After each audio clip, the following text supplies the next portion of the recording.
Do not think that design management should only be in tech. It can be in anything. You don't have to design an app for every project you're doing at design management or even service design. I've seen a lot of people do that. Those are all touch points. Those are not deliverables. Those are touch points. But really, how are you getting people to use these? How are you getting people to buy in and see the value? That's what they are responsible for.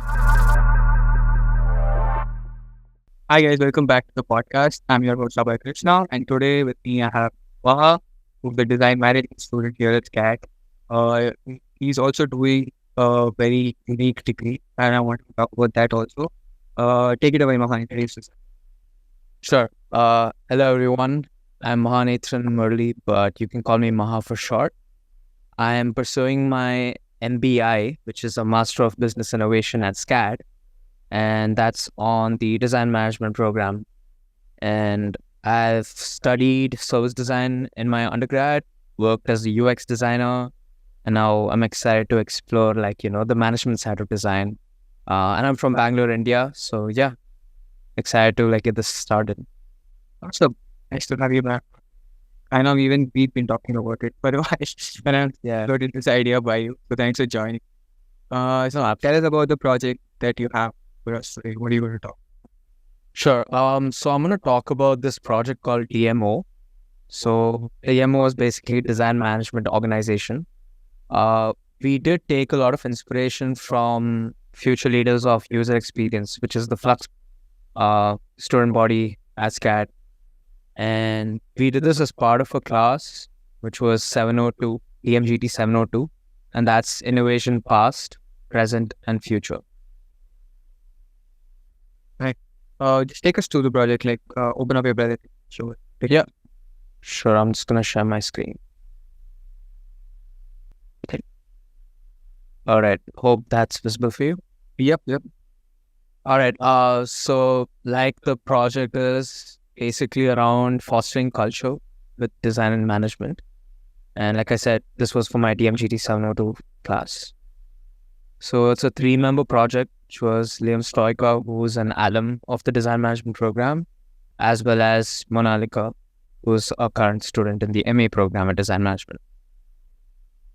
So just to give you a recap, basically to understand how we approach this idea of design management organization, we had to basically think about what was the research that we had to do in order to understand why this is needed, especially in SCAD, especially in an academic context.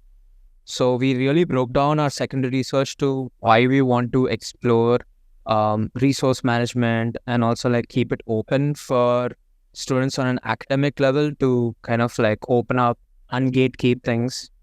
And we saw this was very evident in companies like Nike, Google, and Salesforce. They have their own unique offerings, especially for employees, in order to make sure that they're not just working, but they're also enriching their understanding of what they're doing and what they would like to do more of. And of course, on a collegiate efforts level, one thing that I realized was that Flux, for example, in SCAD, it's one of the unique student bodies. What I really like about what they are doing is that they have industry level professionals coming in to give talks. They're also hosting a lot of unique events, user testing fests. They also have a lot of workshops on digital tools, the usage of it and how to use it as well. Because designers, anyone can learn how to use Figma, but how are you really using it to design?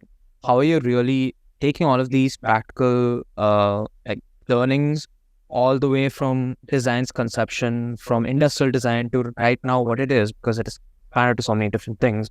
And I also took a page out of what my alum has done. A lot of students from my junior batch have put together this Shrishti archive, which has projects from multiple disciplines.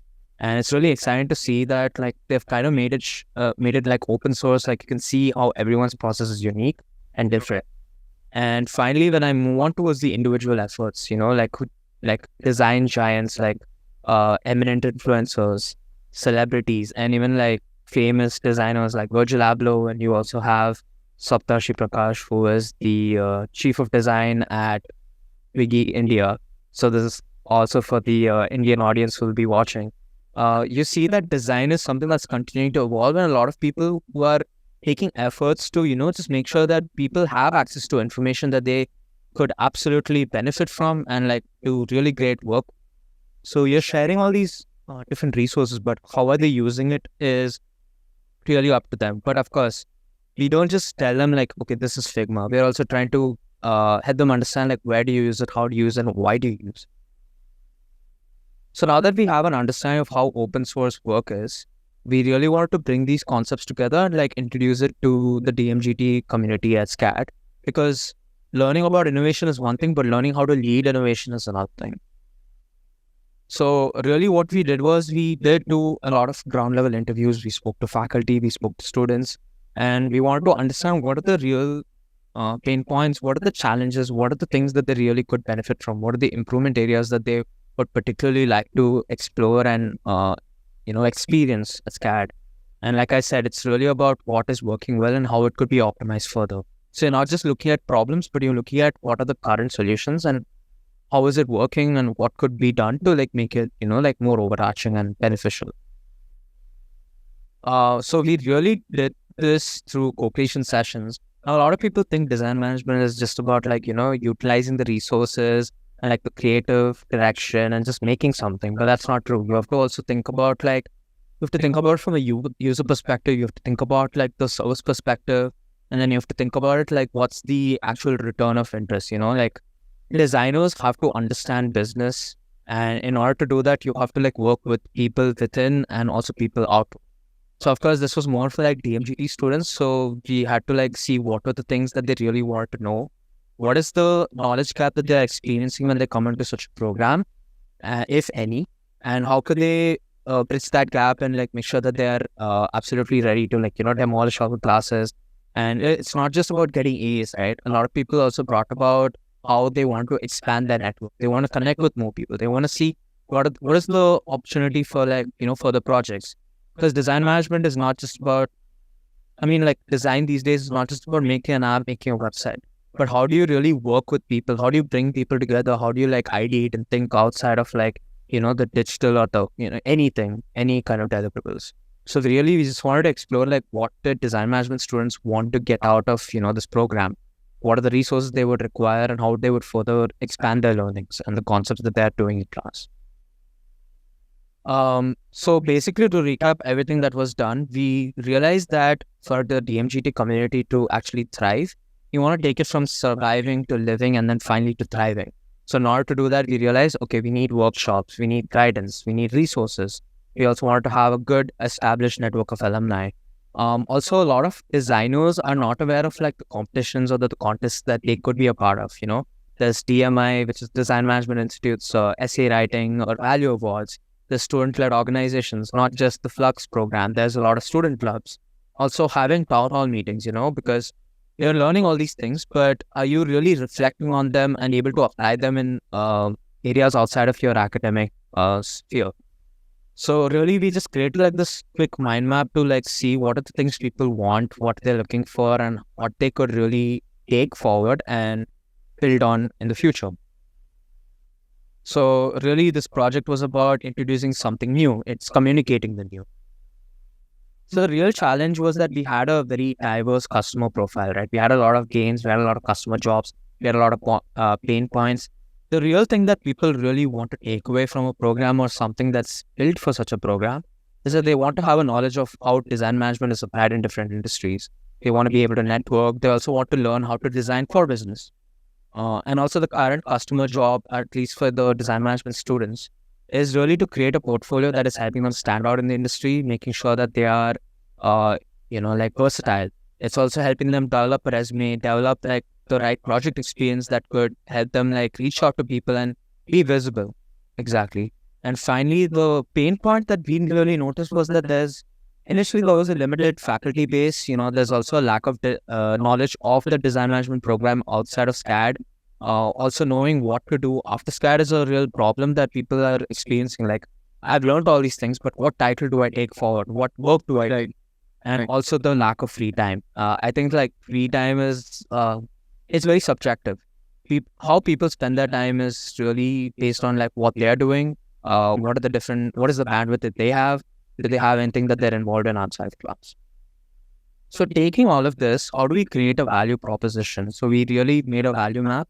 So for every gain, we had a gain creator. Every pain, we had a pain reliever. Every customer job, we had some kind of product or service to make that happen. So for like I said, that knowledge of DMGT into other industries. So you want to talk about you want to talk to alumni from the DMGT program at SCAD. You want to see a visual pathway, like I've learned this. Where do I go from here? Also, you also have a lot of like projects which require certain resources, require a certain level of knowledge or like some kind of like base. Like I don't know, like to make a good slide deck, you want to have the right you want to have the right images, you want to have the right fonts. And knowing how to present everything is exactly what we are trying to develop so that people can pick out things quickly and just make something rapidly, and they can really focus on the content. A pain reliever that we realize that we want to develop is that, you have all these different resources scattered across the internet. How do you bring it all into one place? You also want to make sure that people have some kind of base off of which they can compare. They can contrast, but they don't really copy. So if I give you a past project, I don't want you to follow that to the T. I want you to think about it and like develop your own framework. You want to steal like an artist, just like how Austin Kleon said. We also want to make sure that we have meetings and seminars that really increase the dialogue around design management. Like whatever you're learning in class, you don't want to just apply it in a project and forget it. You want to think about how you're going to be able to use that in the rest of your life. You want to design a life you love. And that's something that I've heard a lot of my best friends say, especially in design. And finally, the product and service that we want to really provide for design management students is a community. You want to have an alumni network. You want to have a place where you can access things, make sure that you're staying on top of things surrounding design management, like the news around like what's happening in the design management industry. What is what are trends that are starting to develop, especially in the job market for design. So yeah, this is really how we create a value proposition matrix, and how do we solve the challenge of getting people to buy it. And really how we did this was kind of like see what are the real essential, extreme and important gains, pains and jobs to be done respectively. And something that we can't really solve, like I said, is lack of free time. Like time is it's relative for everyone. Like one person may have a job outside of class, like on-campus job. Another person is just more focused on like networking and connecting with people, and someone else just wants to relax. They want to have a good time outside of the academic sphere. Right. So we have all these things. We've kind of created a ladder as to what's essential, what's nice to have, what's absolutely important, what is significant. Well, these are relative, like I said. So taking all these into account, we really want to develop an incremental innovation, something that continues to grow. And like I said, there's nothing student-led for design management or something that has happened in the past but has not continued to foster further. There's also a lot of rich content and takeaways from a course, but like they're not able to connect and collaborate in space outside of the class. Design management doesn't happen in a silo. It happens in an organizational context. And for that to happen, like I want to be able to work with graphic designers. I want to be able to work with like brand managers. I want to work with like marketing, analytics. I want to have all of them work together.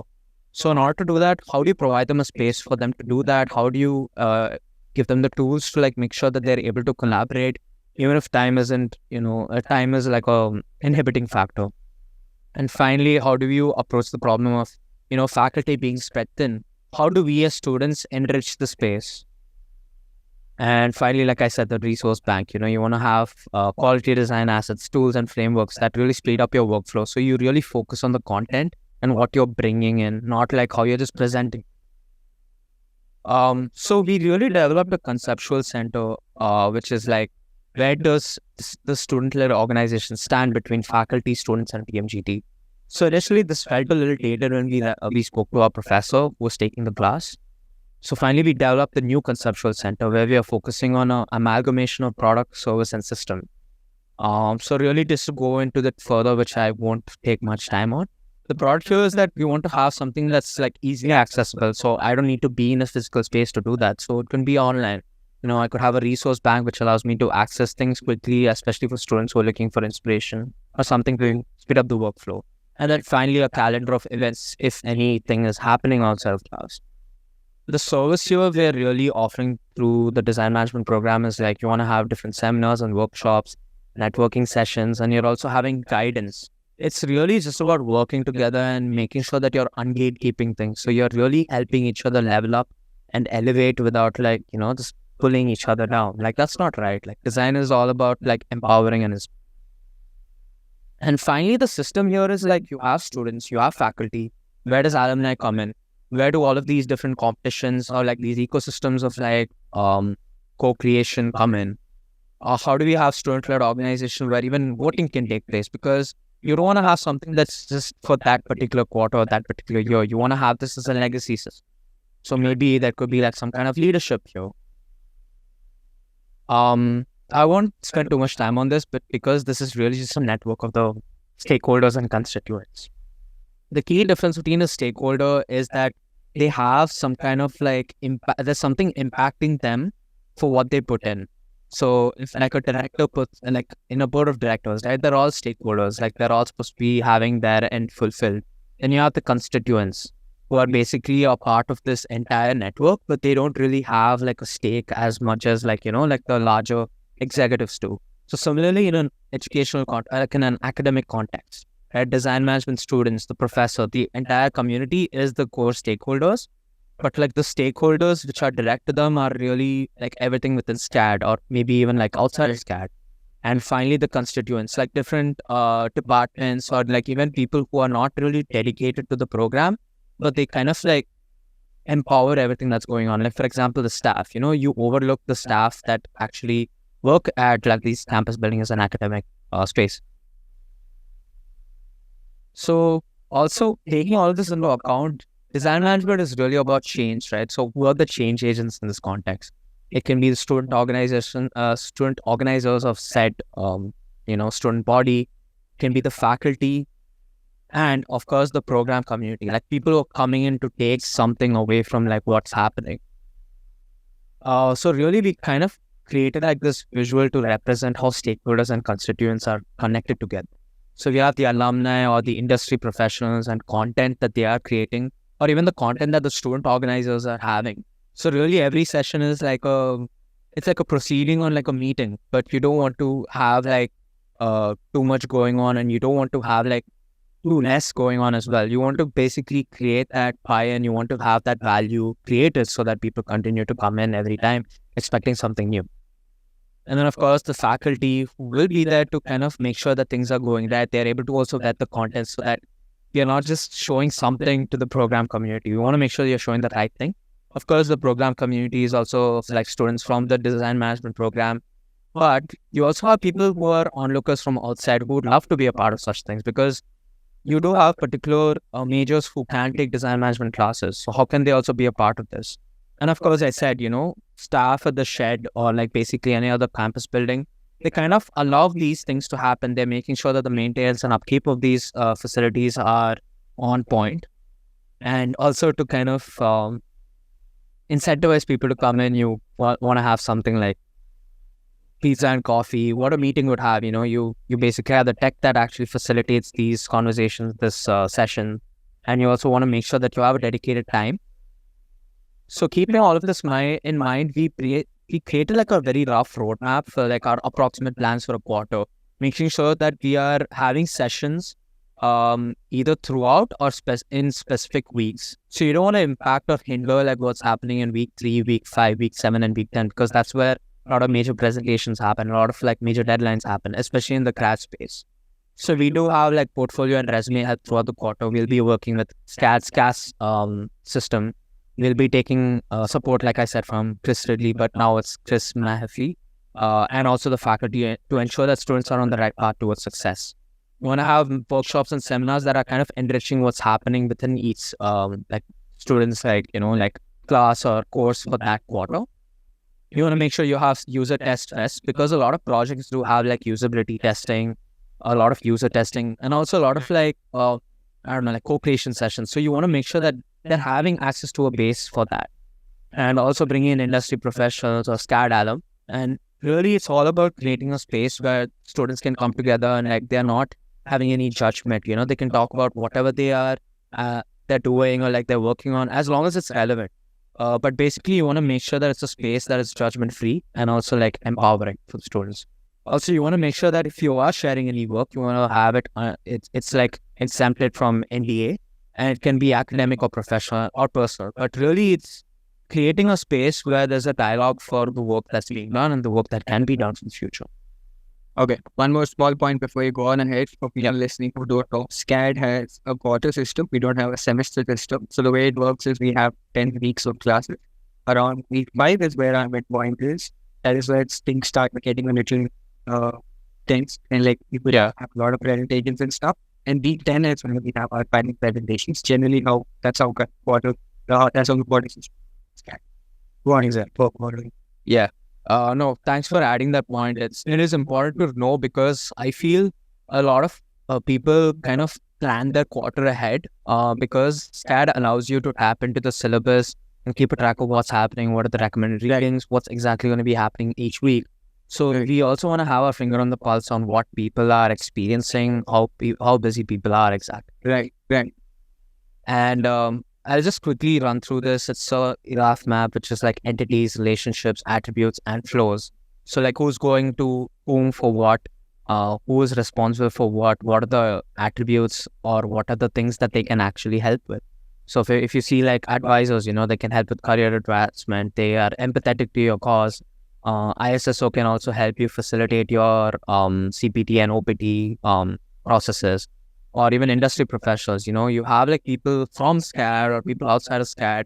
How are they experiencing or enabling design management at an executive level, if they are at that level, or even the design management program, right?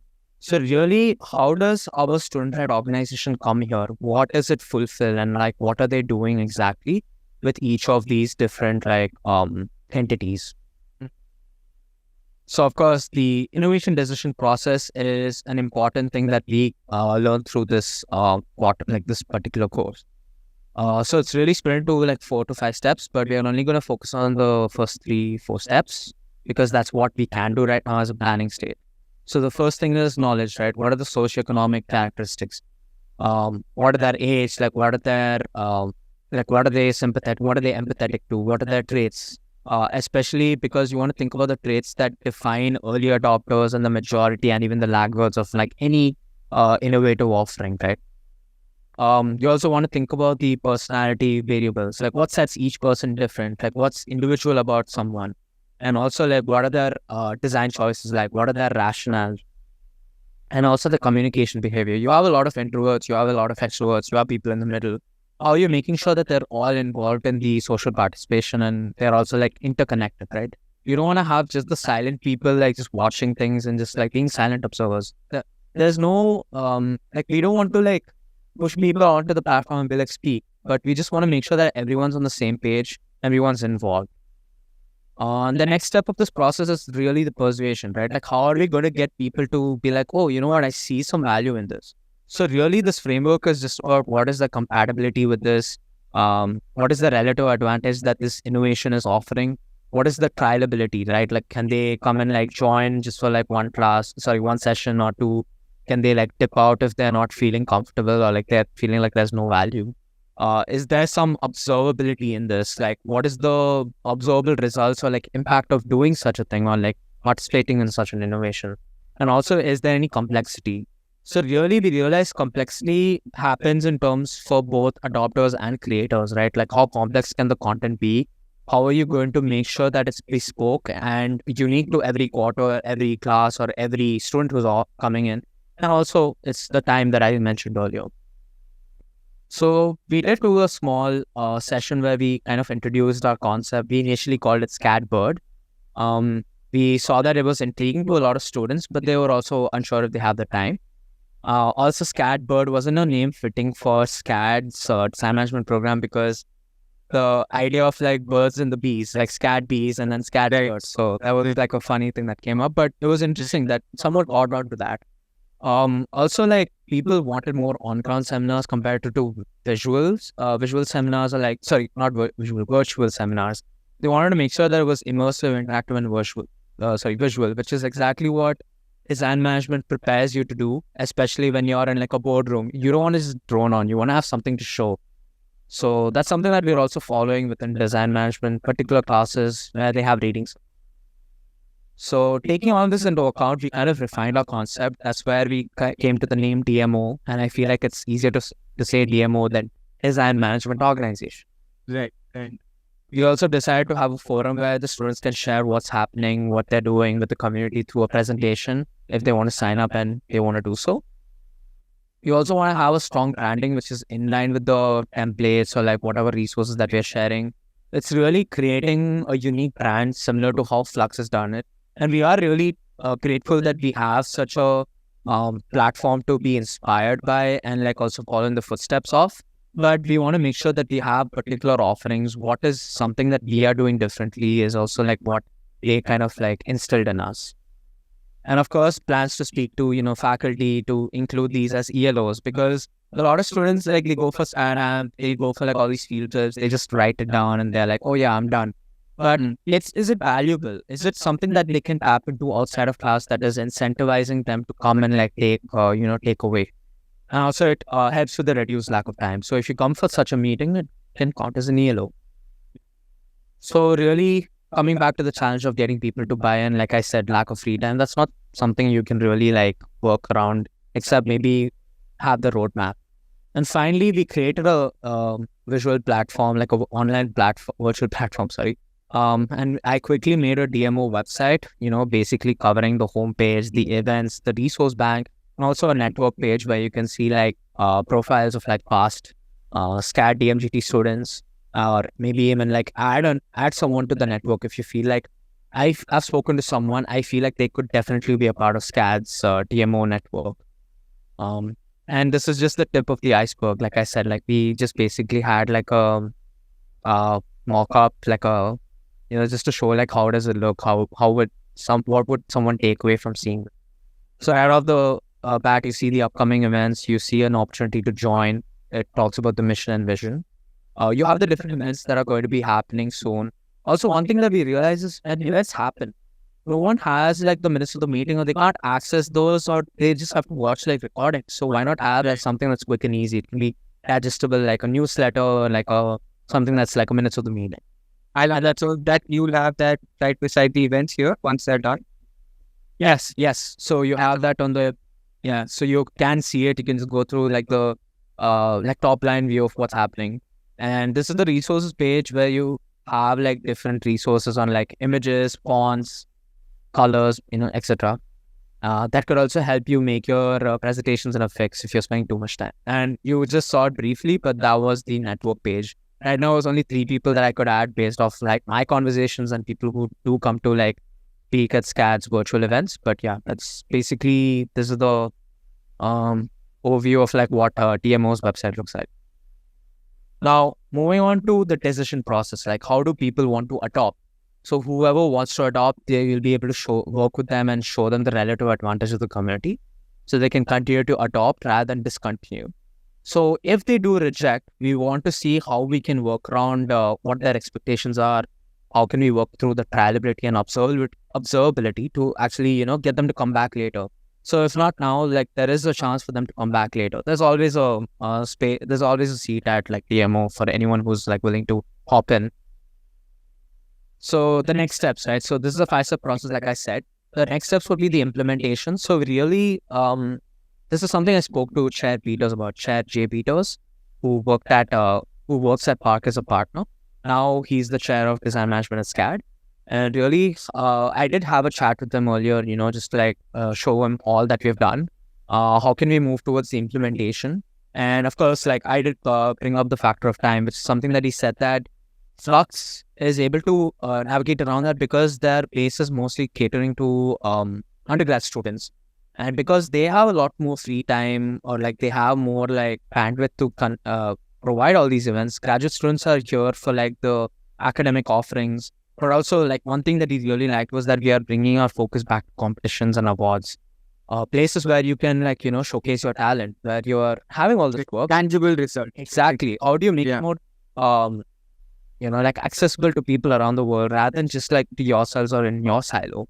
And then finally, we develop it further. We create like a platform, like make an actual website out of it, get more networking done to like establish like connections with people outside of SCAD, as well as the alum. and then also have a place to showcase their community portfolios. Everyone's having a portfolio. Some people are very shy to show it. I like to find portfolios without people asking, so that way, like, I get to see what their works, what their personality is like. And I think that's really important, because when you're working with someone, you want to know that, there's no barrier between you and them. And I think that the work that they do, the work that you see them do, is like the best way to like have a glimpse into like how they think and who they are. And finally, confirmation. That's the next step. We do have like this innovation curve, right? You have the innovators who are like actually, creating these things. You have the adopters who are like people who just come in at the like on day one. Then you have early majority and late majority, and finally the laggards. So we really wanted to focus on the early adopters and early majority, because I think laggards, like I said, could be mostly because they're involved in other clubs. Maybe they're not sure if this is for them right now, or they don't have the time.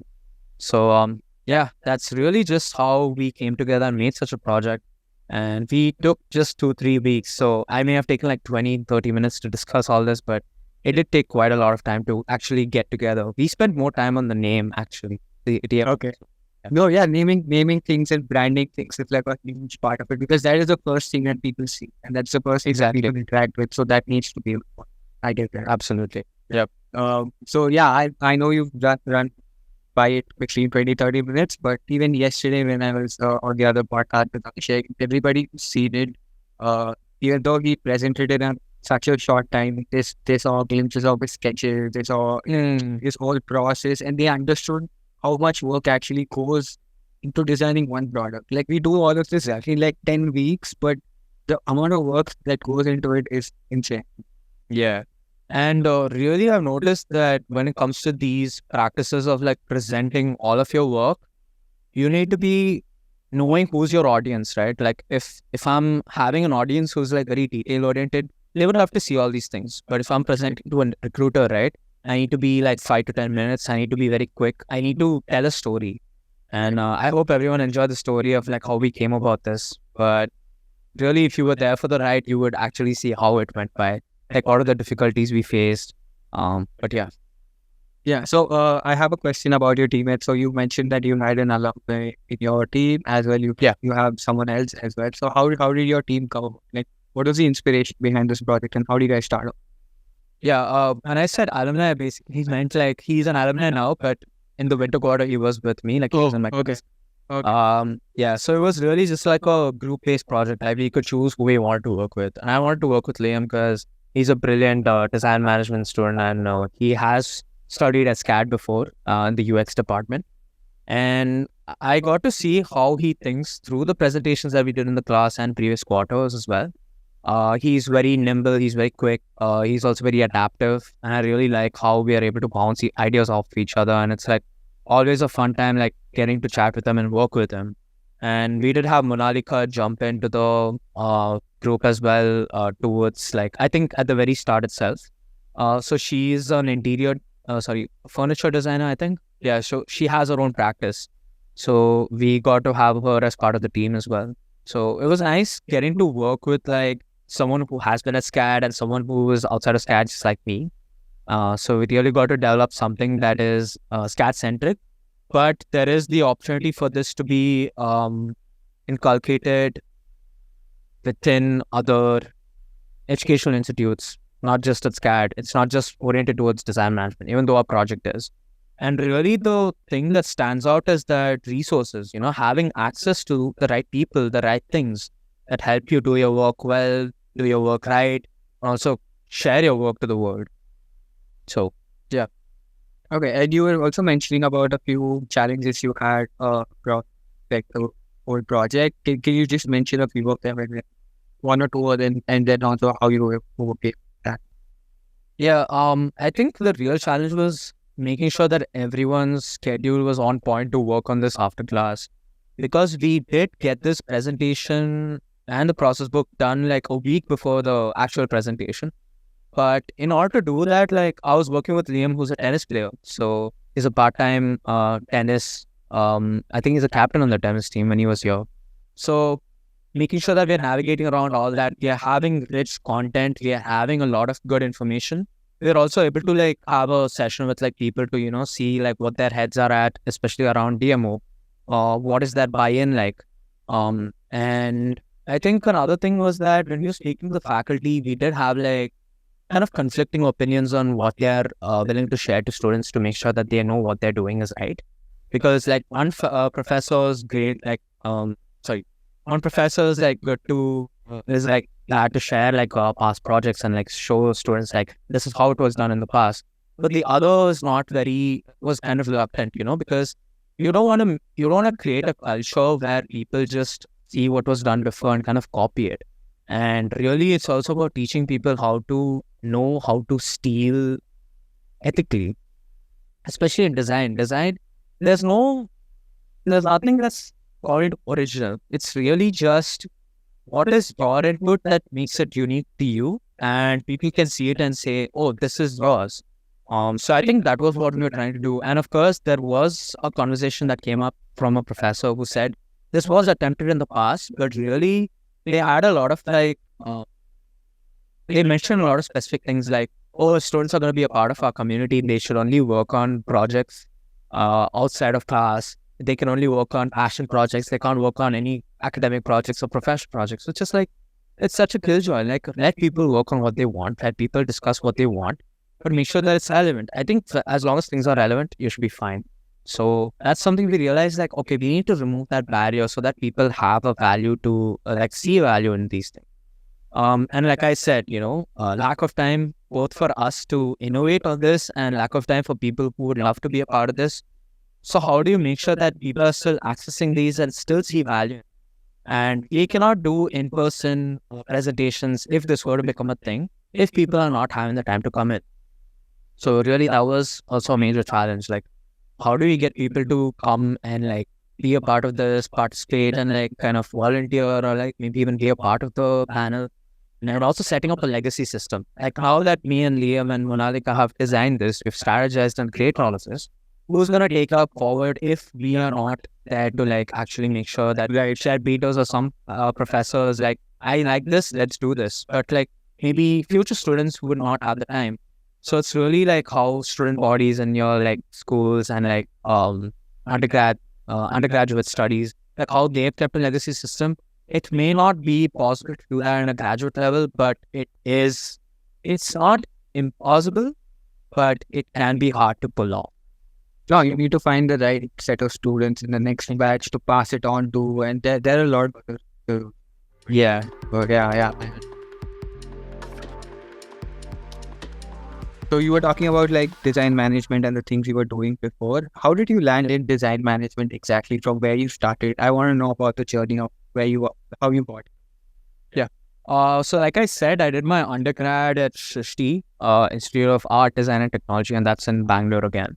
I did 4 years of that, and I think like shortly before the second wave of COVID in 2021, so I was part of a student body at Srishti, and we basically hosted our own events. We hosted our own music festival. We hosted like garage sales. We hosted like backyard talent shows. And it was really interesting to be a part of such a community which wants to like have people come and show their talent, share their work, even like make some money out of it. And I really like that. And I was kind of inspired by that. And that kind of segues into what I wanted to do with DMO. But when I was at this student body, which is called Mojo, by the way, when I was at the student body, we had this one event which was virtual. We had like alumni come in and like, share their experience, talk about the work, talk about like going from A to B, like from what they studied to what they're doing actually at work. And I got to like hear about the story of this one strategy consultant who was a alumni at Srishti.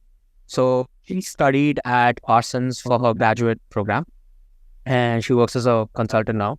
And she was talking to us about design strategy, right? Connecting design and business. And as much as I can like make a lot of visual, I can like do visual craftsmanship, I can like make interfaces, I can do user research.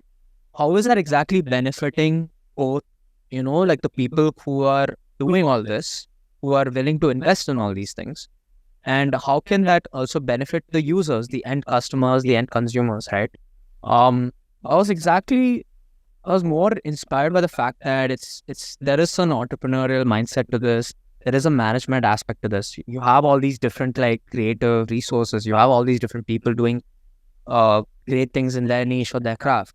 How are you bringing them together, and how are you making sure that you're doing the right things? Because there is no organization that is just full of like software engineers or just designers, right? You have to have different people. So I was inspired by that, and I always wanted to do something of my own, like start something of my own. I do have a lot of ideas. So in order to do that, you need to be able to think like a manager. You need to have a technical expertise, but you also need to be able to have like a thought leadership, design leadership with other people who are not having the same background or like the same, I don't know, like same vocation as you, but they can still do great. So Right. I was inspired by that, and I really want to take that forward. And SCAD was one of the few colleges in America which has a design management program, and I really wanted to come here. Nice. So, any messages, any advice you want to give, like people who want to get into design management? Where do they start? Like, what do they look in? Like, any advice for them? Sure. Based off of everything that we did at DMO, I did talk a lot about resources. I did talk about a lot of networking and like having a solid community. And I think that's very important before you come in and when you're here for your design management program, wherever it is. And I think one thing I would say is try to be open to the fact that design management is agnostic. It's not like it's domain agnostic. Like you can do design management in anything. I've seen interior designers come in and do a great job. I've seen like graphic designers. I've seen UX designers. I've also seen someone from like degrees which are not relevant or related to design come in and do great work. It's really because they have a passion to explore and they're open to what's being taught. They're also open to what other people are doing.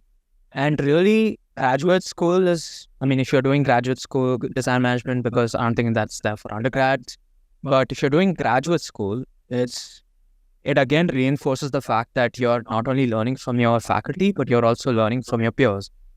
And I think that if you feel like there is some kind of ego, then you need to work towards eradicating that, because in the real world, there is definitely a lot of like places and like positions where ego does come out, but learning how to handle that and learning to be open to trying new things, trying new strategies, being like out of the box with your thinking, that's important, because design management, I think it's that creativity, innovation, pragmatism. That's what it's three things. So how do you balance all of that? How do you juggle all that and make sure that it's beneficial to like you, like the people you're designing for, but also the people who are willing to invest in you to do the work you're doing. So that's what I would say. And there's definitely a lot of opportunities and possibilities for what you can do with a degree like this. And yeah, I'm excited for what's to come in the future for design management. I'm also excited to see what other backgrounds people come in and like how they are going to use what they're learning to like enrich what they have done and what they will do in the future. You've touched upon it before, but what are some of the most common misconceptions that people have about design? Because everybody, like you said, like a lot of people have very strong view, or that they're not informed at all, but they've just made up their opinion about what design meant. So, what are some of the most common misconceptions that you've heard, and what exactly is design? I've heard a couple of times where I've had a conversation like over the summer, like I met this non-design management student. I won't tell what degree or like major it was, but they thought like design management is, can I cuss? Yes, of course. Okay. Go for it. They thought design managers are assholes, or rather managers. It could be from their personal experience, but I think that in order to be a good manager, be it in design or some other field, you need to have like a strong sense of empathy. You need to have a strong sense of community. You need to have a strong sense of mentorship, guidance, leadership, everything, all of that jazz. But knowing how to lead and knowing how to work with the people you're leading is very important. If you don't have that, of course, people are going to think you're an asshole, or people are going to think you're like not good for what you're doing. And And that's something I realized, like, I cannot go up to this person and like argue with them or fight with them. I can hear their inputs, but I can also understand that there's a reason why they're saying this. How do I make sure I don't fall into that same trap? Also another common misconception is that design management is a MBA for design, MBA but design, and it's yine, like how our chair Peter says it. It's yes and no. It's not like you're using this degree to like design exclusively for businesses. It's to think with the business aspect. Like, what is the business mindset here? What are you putting in? What is the return of interest? Is it beneficial? Is it important? Is it innovative? Is it going to continue to flourish, or is it going to perish? You either flourish as a business or you perish. So in order to do that, what does design management do? What is the value here? I'm making sure that if a company gives me X amount of money, I'm able to give them 10X because of the work I'm doing or the people I'm leading to do the work they're doing. And I think that's important to realize, because if you come in thinking you're going to be able to start a business of your own by doing design management, that's not true. You can, but it's not true, and not entirely true. Also, the technical aspects, you don't really have to know everything technical. It's good to, but I think it's really all about like a proper theoretical understanding. Also being open to like what's innovation in the past and how that kind of influences the future, because you have heard the saying, the past repeats itself. So being able to tap into that, being able to have a pulse, like have your finger on the pulse of trends, what's happening around the world is important for design management students or design managers. And if they don't have that, they're screwed. So I think like that's one of the conceptions and also the takeaways that I've had studying in design management, and I feel like people should know of before coming in. Also, yes, do not think that design management should only be in tech. It can be in anything. You don't have to design an app for every project you're doing at design management, or even service design. I've seen a lot of people do that. Those are all touch points. Those are not deliverables. Those are touch points. But really, how are you getting people to use these? How are you getting people to buy in and see the value? That's what we are responsible for. How do you make sure that people are seeing the value in this? Otherwise, they're going to cut out your department, or they're going to cut you out of their organization if you're not able to show that value that you're getting and you're giving out. So I primarily call myself a product designer because I feel like that's the perfect bridge. I mean, it's perfect to me. It's a bridge between what I've done in the past as a service designer, UX designer, and what I would love to do in the future. And I believe that innovation and visual craftsmanship are important for experiences of tomorrow. I do consider myself a dreamer. I've also plugged in my link in the chat, but this is just a landing page that I'm still working on. I'm still working on my portfolio. But really, I wanted to just talk about like a couple of projects I've done in the past. This is what I'm currently doing right now. This is what I've done in the spring quarter at SCAD. And these are projects that I've done before coming to SCAD. This is what I've done in my done as a training boot camp project in my first full-time job outside of my undergrad. And this was what I did for my pre-thesis. You can see what these projects are from the name and the also like the tag, like the subheading below it, which kind of like communicates a brief description of what the project is about. I've been a designer for the past 6 years now. I worked with a great number of companies, but these are the ones that I really thrived and like loved working with, which you'll see in this ticker tape here. I don't know if I want to talk about a specific project, because all of these are in some way I just liked working on it, and I had some kind of connection with the end goal of the project. Sure. But yeah, I mean, everyone has the link. I've shared my link. You can always check it out. I'm still building it, so this may look beautiful, sure, but like some pages are like broken, especially if they're not responsive. So yeah, this is what my website looks like. I would love for anyone to reach out to me, and if you have any thoughts, you want to like talk about a project I've done. If you don't like the fonts I've used, we can talk about that too.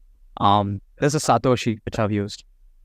But yeah, this is my portfolio. I'm still working on it, but I would love some feedback. I would love some questions, comments, concerns, anything that would actually help me like build on this and like share my work to the world. So yeah. I'm going to plug in Maha's link to his website and also his LinkedIn below, so you guys can reach out to him, get in touch with him.